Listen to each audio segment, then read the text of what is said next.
64 கணபதி திருவடி சரணம்.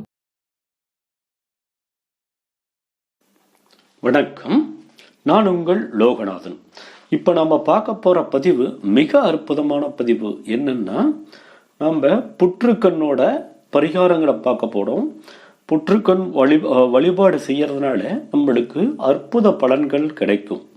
இந்த புற்றுக்கண் வழிபாடில் நம்ம என்ன பண்ணோம்னா, ஒரு அற்புதமான பரிகாரம், நம்மளோட சகல தோஷங்களையும் நீக்கக்கூடிய அற்புத பரிகாரம் இது. நம்ம முன்னோர் செஞ்ச சர்பத் அடித்த தோஷங்களால் வர சில வகையான தோஷங்கள் நம்மளை பின்தொடரும்.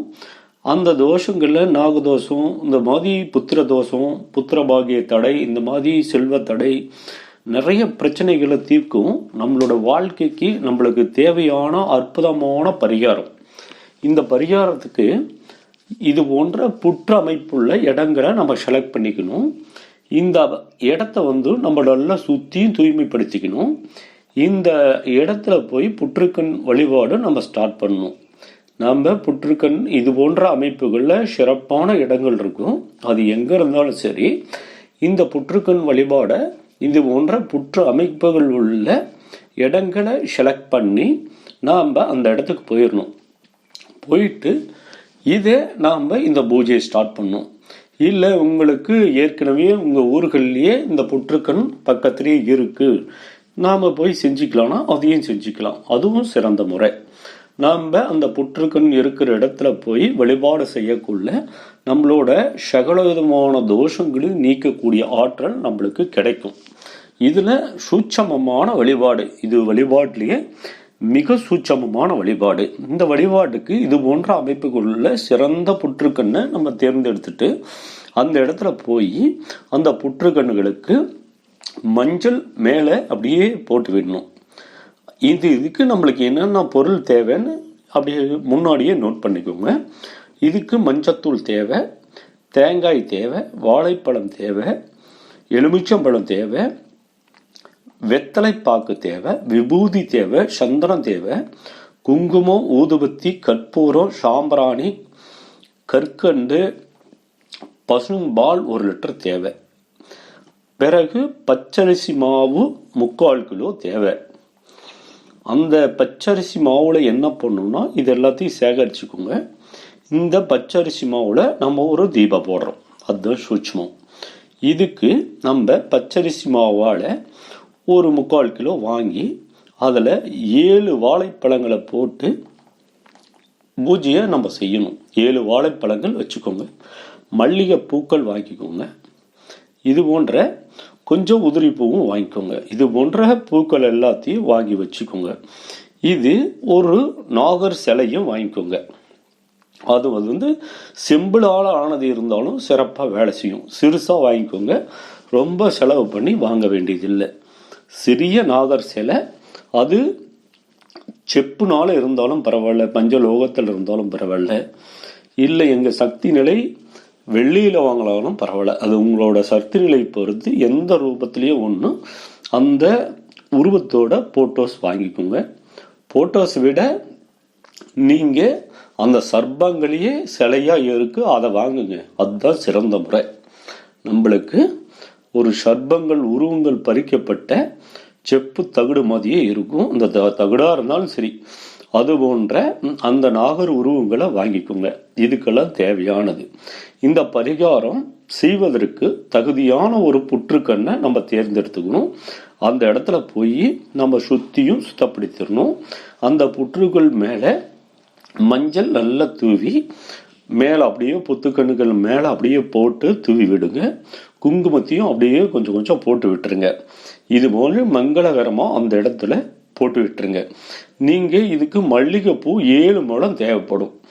உதிரிப்பூ வாங்கிக்கோங்க. இந்த 7 முழங்களையும் புற்றுக்கண் 7 முழம் மல்லிகைப்பூவையும் புற்றுக்கண் முழுவதும் அழகாக நீங்கள் சுற்றி விட்டுருங்க.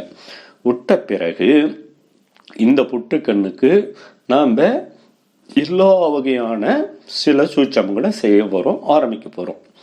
இதுக்கு ஒரு பச்சரிசி எடுத்துக்கோங்க.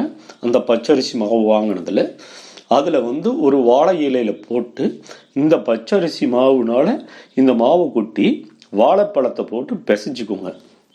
அதில் விளக்கு ரெடி பண்ணிக்கோங்க. வாழைப்பழத்தை போட்டு பிசைஞ்சு அதில் விளக்கு ரெடி பண்ணிக்கோங்க. அது எந்த பெரிய சைஸாக இருந்தாலும் சரி. அதில் அந்த விளக்கு போட்டு அந்த விளக்கு நடு பகுதியில் எண்ணெய் ஊற்றி தீபம் போடுற மாதிரி அமைச்சுக்கோங்க. அதில் வச்சு ஒரு தீபம் போட்டுருங்க. அதுக்குள்ளார நாம் அந்த சர்ப சிலை வாங்கியிருக்கீங்க இல்லையா, அது எந்த லோகங்களாக இருந்தாலும் சரி, அந்த சிறு திருமேனியை அதுக்குள்ளார விளக்குக்குள்ளே வச்சிருங்க. வச்சுட்டு தீபத்தை ஏற்றுருங்க. பிறகு உங்களோட வழிபாடை தொடரணும்.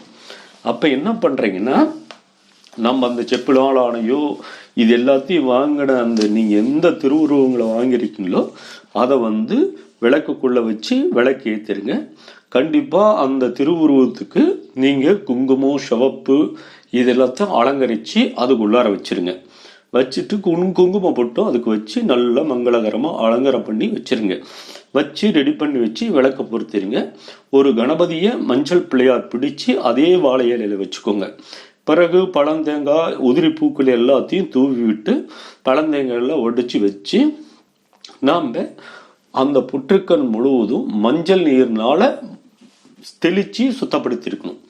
மஞ்சள் நீர் தெளித்து தான் இந்த புற்றுக்கண்ணை சுற்றியும் மஞ்சள் நீர் நல்லா நீட்டாக இது பண்ணி இந்த பூஜைக்கு உண்டானது கரெக்டாக பக்குவப்படுத்தி அருமையாக அதை ரெடி பண்ணிக்கிறோம். மறக்காமல் அந்த 7 முளை மல்லிகைப்பூவையும் சுற்றி விட்டுறணும் இந்த இதில்.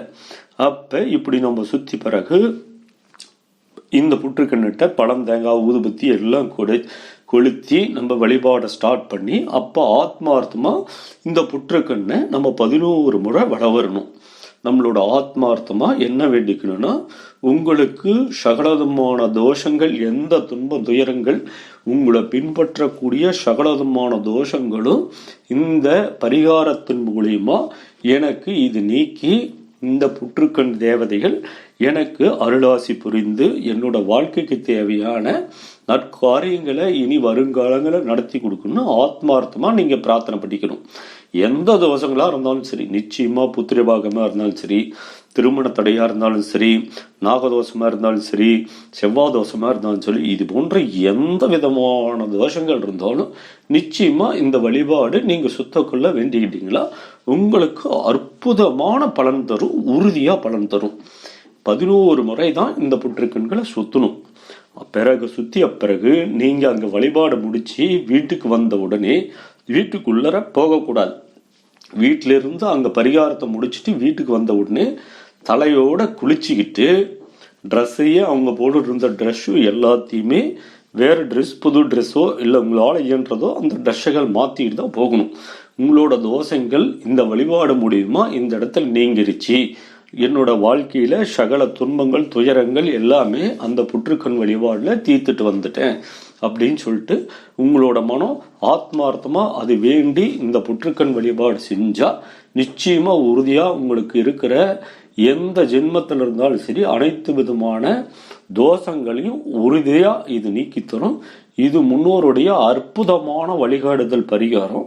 இது எல்லோரும் செஞ்சு பயன்பெற வேண்டும். இது ஒரு அற்புத பதிவு. எல்லோரும் இது பயன்படுத்தி பயன்பெற வேண்டும். ப்ளீஸ் சப்ஸ்கிரைப் கணபதி ஆன்மீகம்.